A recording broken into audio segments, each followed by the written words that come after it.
In late 2023, Lionel's brass hybrid Baldwin standard Decapods arrived, and instantly struck many with their strengths and others with their shortcomings.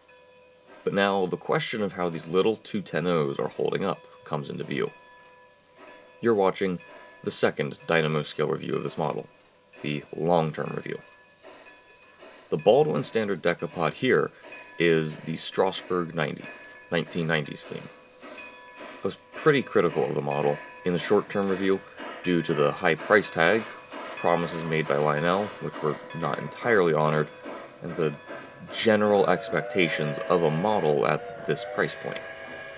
So, over a year later, how is it doing? Actually, pretty well.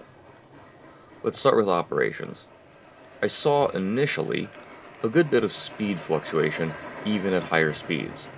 It was obvious that the engine was going faster and slower at different parts of the revolution of the drivers. Now, not nearly as much. Low speeds still show some minimal speed fluctuations, but far less than before, and higher speeds show none that is obvious. Now, for the looks department, there are actually two items of note. The SRC recently repainted 90 into her 1990 scheme, and, well, that only made the paint inaccuracies on this model more obvious. But on another note, the sand dome cap, which would not fit, I was told by a friend that he managed to get his on by pressing down the cap as hard as he could. I did the same, and after enough force to make some concerning noises, it squeezed into place.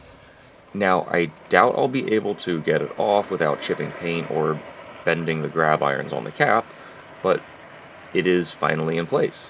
Given the amount of force I had to put onto the model in order to do this, I don't think I'd call this good, but it's a change, at least, from my previous review, so make of that what you will.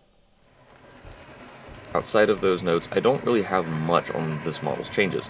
I have since tested it on MTH Realtrack switches, in addition to the Atlas switches I tested it on previously, and it did just as well there.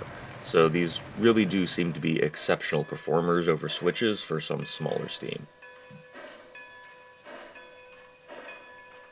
I remain happy to have the model, though some weathering down the line and paint touch-ups to get the paint scheme looking more accurate may be in store for this little locomotive.